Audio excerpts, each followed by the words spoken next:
Good day everyone, this is Teacher Nori. In this video, we are going to learn about living and non-living things, heredity, and the basic needs of living things.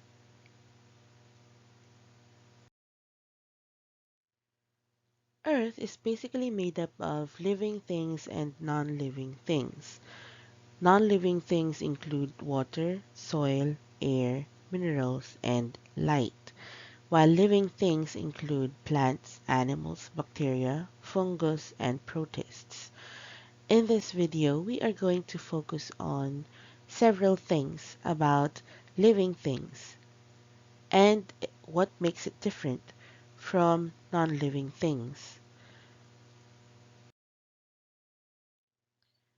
Living things have characteristics that greatly defines it as a living thing. If a group lacks one or two of these characteristics, then it would be immediately defined as a non-living thing. The first characteristic of living things is it is made up of cells and has DNA. We already know of cells. These are the smallest parts of an individual. Each cell has its DNA, its own copy of the DNA. The DNA tells us what kind of being the owner is. The second one is that living things breathes or it respirates.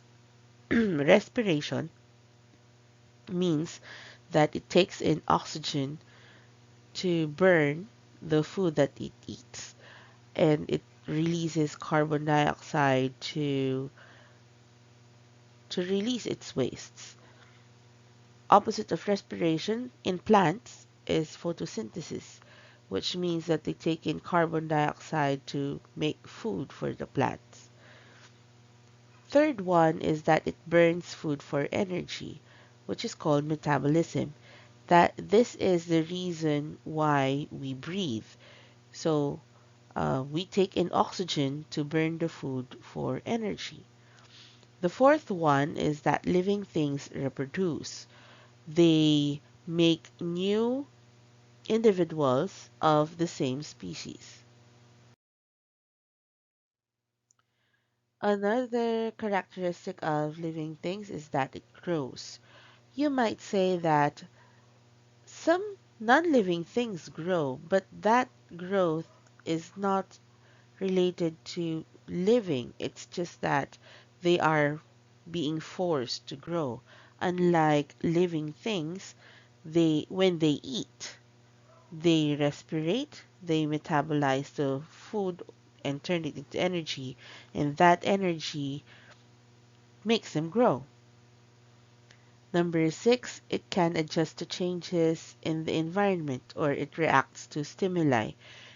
Anything that can be experienced by the species in the environment will make it react to it and change itself or adjust itself so that it can survive in the given conditions.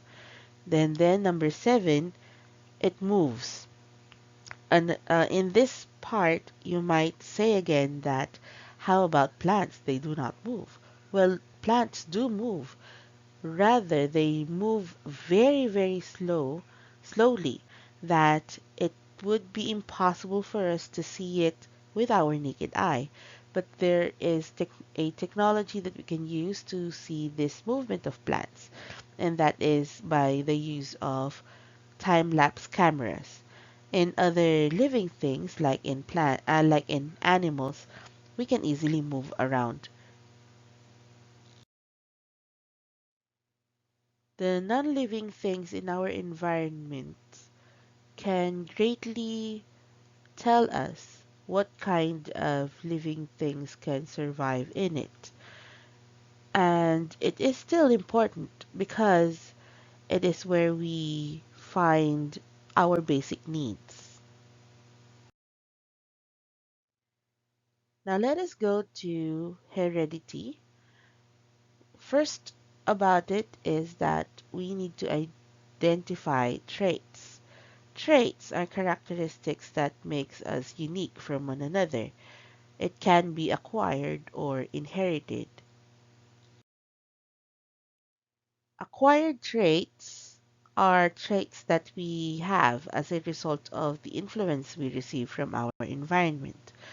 Examples of these are saying bad words, having good manners.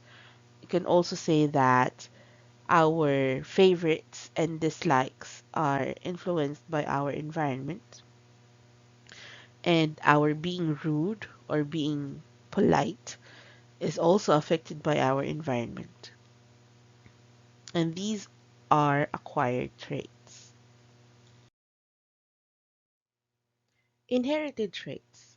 These are traits that we receive from our parents and ancestors.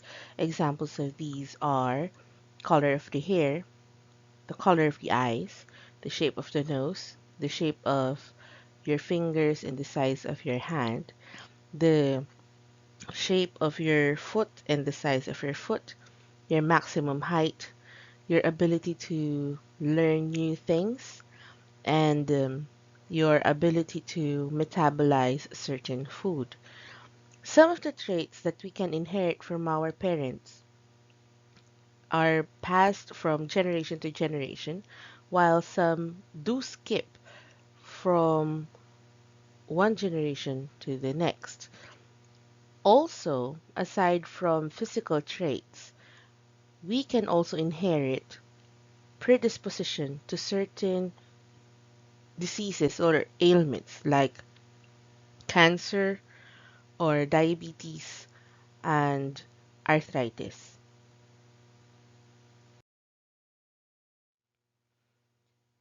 These passing of traits from biological parents to their children is what we call heredity. This illustration shows us how the blood type of the parents can be passed to the children. In this case, we can see here that no two child is exactly the same. It is the same with even if they are identical twins or fraternal twins or triplets or quintuplets. Even if they are identical twins, they we will find differences in their DNA. Now let us go to the basic needs of living things. The first one is oxygen. Now, oxygen is available to us. It is 21% of our atmosphere. It is dissolved in our waters.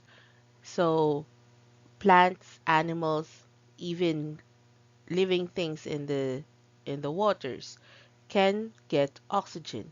Now, how do we get it? If we are terrestrial beings, if we live on land, we can get it through our lungs if we are animals. If we are plants, then we can get it. The plants can get it through their stomata from the leaves. If the living thing is a sea creature or is aquatic animal or aquatic plant, then they can get it through absorbing or filtering it from the water. Another need of living things is water. Water is essential to us because it helps in our body functions. Humans, for example, is made up of 70% water. So that means if we lack water in our body, then our body functions will suffer.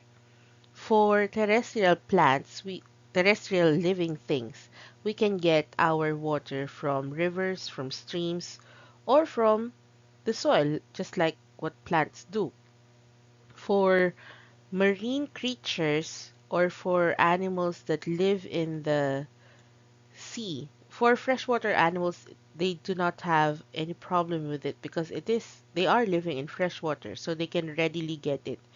But for animals and plants that strive or survive in salt water, they need to have a special function in their body to filter excess salt so that they can have relatively fresh water to aid their body in its different functions.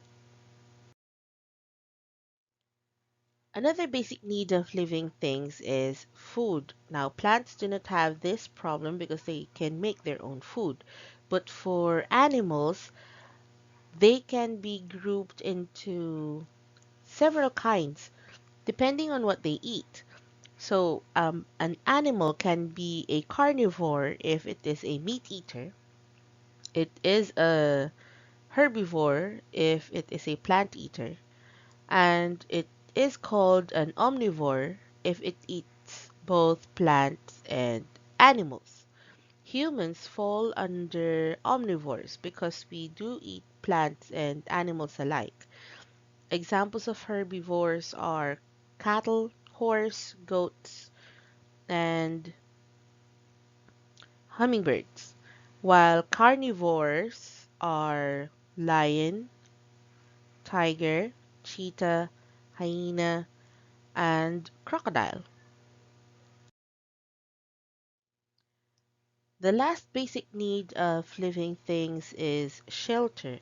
For plants, their shelter is where they can grow freely and peacefully without the fear of being cut down or trampled upon by animals. For animals that keeps on moving, their shelter provides them protection from weather or from other animals, from predatory animals that would like to eat them and kill them. And it can also give them warmth, just like what crocodiles and snakes do. They burrow under the soil because they get their warmth there and they are protected from the elements if they are there.